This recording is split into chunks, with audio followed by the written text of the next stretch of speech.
Welcome to the Think Before You Post podcast. Episode number, we have no idea. We don't. Because I said a number and we've had to try this 3 times. So I don't know what number it is, but it's an incredibly interesting topic. But the Think Before You Post podcast, where we talk about all things digital citizenship and mainly the things that we find interesting on the internet. Yeah. I am Christina Jantra. You are? Paula Evans. And you are? And Therese Brandt. Okay. This topic still, for the 3rd time we've started this podcast taping, is still incredibly interesting to me. So, question for you two. Do you find that your attention span is getting smaller? Yes. Yes. In all things? No, not in everything, but in some things. I think mine is in all things. But I also struggle with ADD. But this is a topic that I am so incredibly interested in, and we'll get to it at the end. My interest is mainly in our ability to read in long form, but we'll get to that. But first, okay, in the notes that Kinsey gives us. Great notes. Great notes. Kinsey. Everybody says great Agreed. notes. Great notes. Okay, she made mention of the movie Up. Yes. And Doug, the dog. Yes. Okay, I only ask if Doug is a dog because, admission here, I've never seen Up. Shut up. You need to see You've that got to movie. see it. And yet, I understand the reference to squirrel. Yes. Because that's kind of how my brain works. Well, we're always trying to keep some people on topic, on task. That's right. So while I haven't seen Up, I do relate to Doug because my brain is always struggling to stay focused. You're easily distracted. I'm easily distracted. And what we find from the research is our attention span is, in fact, shrinking. So we read an article that said, try to be positive. I don't think so. Your attention span isn't dead yet. Well, so we read about Dr. Gloria Mark, who in her research found that today's 21st century adult human, I guess, which we are, our attention span has shrunk to 47 seconds. That's how long we can hold our attention on a screen. That was the screen. Okay. Thank you. Okay. That was my next question. On any given thing, any given topic, but on a screen. A screen. Okay. So we do so much of our life on screens. Yeah. I mean, we sit in our offices looking at 2 screens. Yes.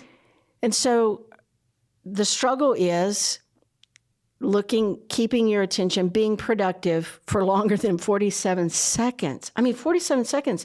What, 10 years previous, it was 2.5 minutes was the average attention span. And we're down to 47 seconds. So this whole article was about giving tips on what you could do to help stay focused. One of the things that I end up on ADD TikTok quite often because I didn't even have to tell TikTok that was a struggle of mine. It just somehow... It was intuitive. It learned that about me. And so people are always given the way they've hacked their ADD. And one of the common ones is setting a timer. And so I do a thing in the mornings. I set a timer for 20 minutes, and I read a lot. I mean, we all 3 read a lot, but I'll keep a nonfiction book that's really hard, and I'll just read I'll set a timer and read 20 minutes of that book until I finish it, and then I'll get another one. So every day I just read 20. Okay, that's actually a great idea, though, because if it's an icky book that's hard to read, I shouldn't say icky, but if it's hard to read, I would probably quit within 1 minute. But if I know, I got 20 and I'm done. I can commit to 20 minutes. You can commit to 20. Maybe, yeah. Even Yeah. if it's And it's always a nonfiction book, and it's usually a topic that I'm somewhat interested in. Like attention. Like attention. Yeah, well, there you go. The research also showed that we need breaks. Yes. So you were an elementary school teacher. Yes. What does that look like for those little second graders you used to What teach? that looks like is getting that moving around. That it looks like recess. Mm-hmm. Don't take our recess away, please. Outdoor recess is outdoor recess, running around. Don't use recess as a punishment. Taking away recess as a punishment. Kids need to play. Kids need to run. They need to be active. They need recess. When you start taking recess away, bad things happen in the classroom. Okay, I'm going to ask a question. You hate when I do this, but it's going to be a good one. That's okay. If I know the answer, you can ask it. So here's my question. Recess, free play recess? Yes. Isn't that way better than organized? Like when, you know how there was some recess that was organized, we all had to play a certain game or do certain set activities. Is one better than the other, do you think? Yes, free play, being creative. Not every child plays the same way. Not every child has their creativity is experienced the same way. In my classroom, I'd have kids that automatically are gravitate towards the soccer field, and that's their way. They have the energy, the output. They want to be out there running the entire time. I have another one that's over here just walks the field and wants to pick flowers, and that's their mental break. They want to walk the field, pick flowers. I have another one that wants to sit over here on the grass and just talk to their friend the entire recess. But that's all a mental break. It doesn't have to be physical exertion. It can just be a mental break of not being mentally focused on one thing. Well, and having to sit in that little having to desk. sit. Well, and you can also use your imagination when it's free play. That's just it. I love that. You know, one of the things I was thinking about was I read an article recently about remote work and how one of the negative impacts of remote work is that if you're working in an office, you get up and walk, you get in more steps just automatically than the people who are working at home. Now, as someone who offices out of the house, I'm kind of aware of that. One, that's why I go run in the morning, so I'll get in, a few extra steps. But that intentionally getting up and moving around, just moving our bodies, is important. Okay, the last thing in this article was about, are you aware of the your optimal state of attentiveness? What time of the day are you most able to focus? Is yours early morning or late in the afternoon? Mine is more in the morning. Mine's like mid-morning. Is anyone on the planet more productive in the afternoons? I would think lunch? that's when everybody wants to take a nap. Thank you. So they say the research that we read was 11 a.m. to mid-afternoon is optimal. So why do we make kids start school so dang early? Thank you. Yeah. So that's why the school's here. That's why they pushed it back to a 9 o'clock starting. All right, attentiveness. Yeah, we're still focusing on it. But one of the interesting pieces of this attentiveness conversation is the myth of multitasking. That's a huge one. Now, I purposefully put my cell phone away from me because I have the habit, and I wouldn't in this situation just because there are people in the room. That's awful. But I would, if my mind gets a little bit bored, I will grab it to find something more interesting. But we say a myth of multitasking because, look, all the research shows our brains are highly able to do many things, just not at once. Do you agree? Yeah, I agree with that. I agree. Yeah. And we were talking as previous, in our previous life as teachers, one of the things I used to tell school parents was, I'm going to borrow your phone. Yeah, go ahead. So people on YouTube can watch this. So when I was a librarian, kids would come in the library, high school kids would come in the library, and they would have a laptop or a computer in front of them, and then they would always kind of set their phone propped up to the side. So they might be working on math, and let's just say they're doing math. And I would always tell parents, here's the thing. If your kid is complaining or you want to complain to the school that your kid has 3 hours of homework every single night, first, check to see if this scenario is going on. Because what we found out, and I just hit something on your phone. That's Sorry. okay. What we found out is if I've done that, if that's how my setup is, and I'm working on math, first of all, I would not be working on math. But if I were, and I'm working on a math problem, and then I get a text message or an alert on Instagram, and I switch over to my phone and look at it, and I engage there, when I come back to this math problem, It's been hard for you today. it has. The research says it will take my brain 25 minutes to really re-engage with that math problem. That's incredible to me. Because think how many times you get distracted while you're working on one thing. I know. Especially if you have your phone next to you. Any ding, yeah. Yeah. It's a constant.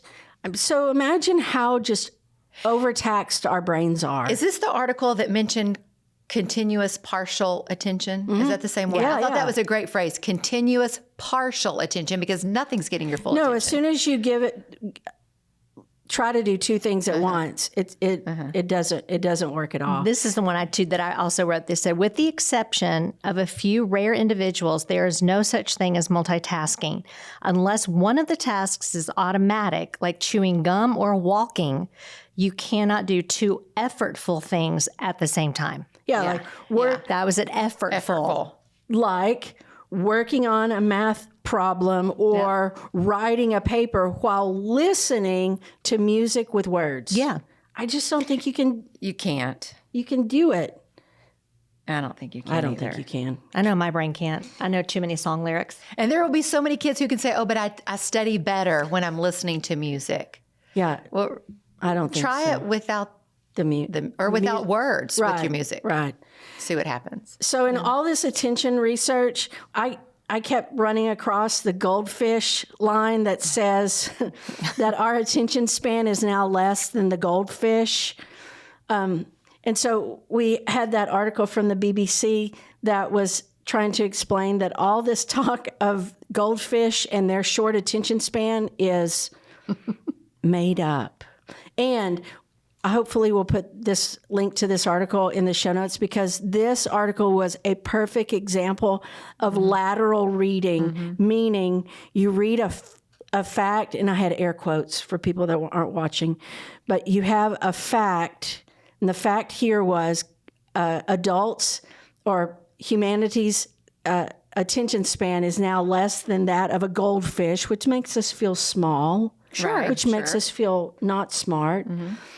And so the writer of this BBC article went and tried to find the origin of that phrase, because I've read it in the New York Times, I've read it in Time Magazine, I've read it in multiple places. A book I read last year on Sabbath quoted that or made that statement about the goldfish, and apparently it's not real. And that fish experts, and who knew there were those? I did not. Who knew? Did you know there were I didn't know fish? you could even measure the memory of I a don't- goldfish. And nobody explained to me how they measured That's the what memory. I'm curious about. Like, how do you measure? But apparently there are people who do this. Okay. And they found that that fish in general actually have a decent attention span. I don't know how they test these things. I also don't know how they tell if animals are colorblind or not. It makes no sense to me. But it was made up. And so the lateral reading part that I was saying was they went and tried to find the source of that piece of information, and it couldn't be found. And so it just sounded good. Oh, yeah. It sounded smart. Yeah, And it made us look attention-grabbing. bad. And so people have run with it. And so be on the lookout for that, because you'll keep seeing it. Now, my real interest in this attention span conversation is how it impacts reading, because we read a lot. And so there's one of the, who I consider to be the expert on the brain and reading is a professor, I think at UCLA. Her name's Marianne Wolf. She's written 2 books. I've read both of them.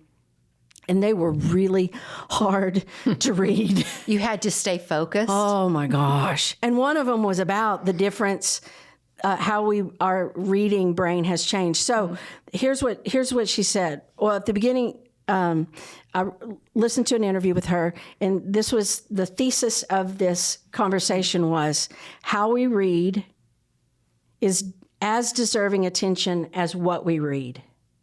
How we read. And so if I think back to my career in education, so I was very involved in introducing iPads to our students at a high school. And that was an uphill battle with most of the faculty at the high school, because they did not want anyone ever reading anything on digitally. They wanted print, always print. And so because I knew that was a battle I would have to fight, I committed 2 full years of only reading anything on an iPad. And here's my thought. Reading digitally has changed the way we read. So we're all about the same age. Mm-hmm. Do y'all remember when we were in school, there was always a teacher who wanted to teach us how to speed read? Yes. And so what was when they taught us how to speed read, they had a reading pattern that we were supposed to, our eyes were supposed to follow. Do you remember what it was? It was a Z. You were supposed to go through a text as crisscross, back and forth. Well, we have changed because we've been reading so long and so much on computers that we no longer naturally read in a Z pattern.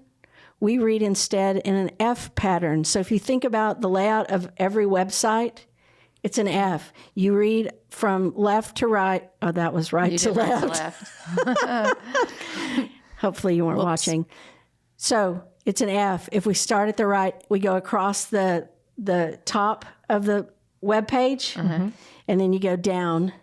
And you may read across for titles.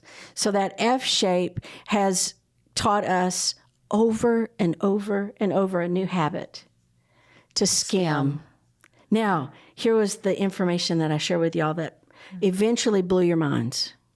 So prepare yourselves again.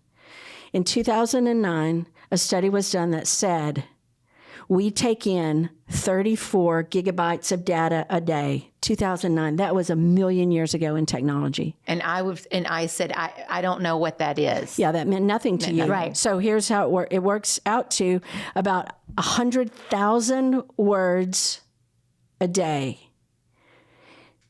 War and Peace is 460,000 words. So think of taking in as much information that's in War and Peace every 4 days. And that was in 2009. So we're bombarded with all this information, all this data, all this stuff. And our brains are having to process it all. It's more than our ancestors ever had to. And our brains have to be tired. But the defense mechanism is skimming. We have skimmed and skimmed and skimmed. So, and shortcuts. Yes. Yes. Yeah. And so my question is, have you all found, because I have you all found that reading in long form has gotten harder? Yes, for sure. But we read all the time. The three of us, we read a ton. Especially if it's something that's nonfiction. Like you had said, nonfiction. If I'm reading, I'll say a smart book. It's something that's not for fun, something that's educational. It is more difficult for me to stay on task and read it and remember what I've read. Remember what I read. That's huge right there. Do you know remember why? What you read. It's because skimming doesn't hit that deep level in our brains that where we hold memory longer. Like I try to go back. My favorite book. So I was studying to be an English teacher, so I took all these lit classes. My favorite book in college was Middlemarch by George Eliot. Loved that book. I think I loved learning about the process that she went through to write it. But I remember that was my favorite book. So last year I sat down to try to read it again, and it was so hard to get into it. So hard because the sentence structure is different than modern text. Her word choice is hard. It's hard. So all of this, here's what bothers me, worries me, is that we can follow the tips that Dr. Marks gave in that first article about how to better focus our attention, and we can set up for our lives breaks. But we're grown people. Imagine what it is for kids. How do we expect kids to ever be able to make it through Romeo and Juliet? Or any Shakespeare play, you know? I just, or think of the novels that we taught. I mean, can we expect kids? We should. What do we do? So what's the answer? What's the answer?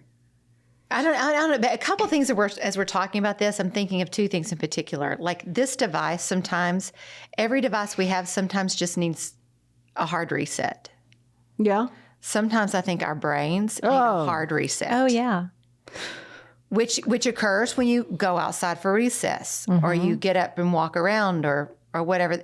My other question and I didn't ask it a while ago when we were talking about the muscle memory, if that is shrinking, can we exercise that? Yes. And help it become strong again? But it takes effort. It takes allowing in the classroom, requiring students to sit and read and make their way through hard text rather than giving them the summary or rather than giving them the plain English version of a hard text, but teaching that skill. Mm-hmm. It's hard. Which also takes time. Yeah. Which in the we're classroom. finding time in the classroom, which goes back to what do we keep hearing more and more of? There's not don't have enough time. So it is, it's this dance that is, kind of always a problem.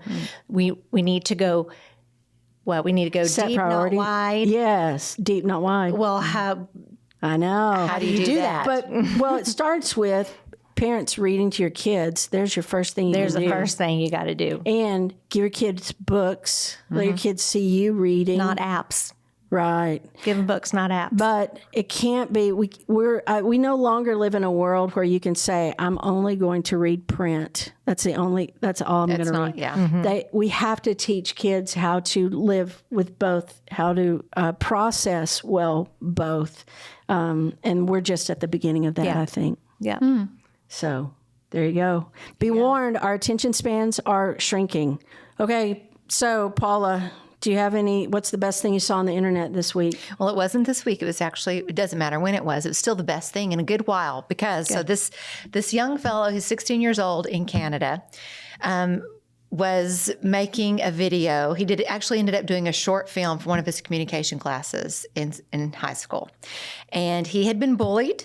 He had been bullied for a while. He had friends who'd been bullied, and he thought, okay, I'm going to make a film about how to respond to that. And so he got two of his friends, and basically his whole purpose was to give them a voice about how it kind of followed them through a couple of days of school, and not just being cyberbullied, but physical bullying, and basically saying when you feel like you're the victim, you still have power to make change. Awesome. And so he ended up showing that. Everybody in the school saw it. He ended up being, on the news, and it was just a cool story how you think you have no voice, and yet he took that and not only gave it to himself, but to everybody around him too. Yeah. It was just a neat story. That's awesome. Yeah, that's good. That was a good thing. Mm-hmm. Now for the question, is this a stupid idea? So I read in the news last week, the state of Alabama and the state of Arkansas have both filed lawsuits against TikTok, Meta, and Snapchat in the similar way that Seattle Public Schools have filed their lawsuits. So this time is a little different because it's the whole state doing it. Right. What do you think? Good idea? Stupid idea? Is that a stupid idea or not? What do you think? I think it's an uphill battle, but I'm kind of glad they're doing it. Exactly. I think the same thing. I think it's, if nothing else, it's shining a light on something, and it's, who knows where it'll go, but at least it's shining a light on a big problem. Yeah, because like for Seattle Public Schools, their point was we're having to spend more time and more money cleaning up your mess. And similarly, states are having to pour in more resources to their schools and for, mental health. Maybe if more states banded together, there's strength in numbers. Right. Yeah, hopefully. So we think it's a good idea. It's a good idea. It's not a stupid idea. Right. Well, there you have it. Episode, I don't know, attention span. I at least had the attention span long enough to remember what our topic was. So that shows good. improvement. Improvement. So thanks for listening. If you like what you heard, go on and rate, review, share with your friends. Getting the word out is helpful to us and makes all this worthwhile. So and exercise your attention span and watch us. Yes. And try to focus on our ramblings. Good luck for you. All right. Thanks for watching, and we will be back next time, whenever that is. Whenever that is. Yes.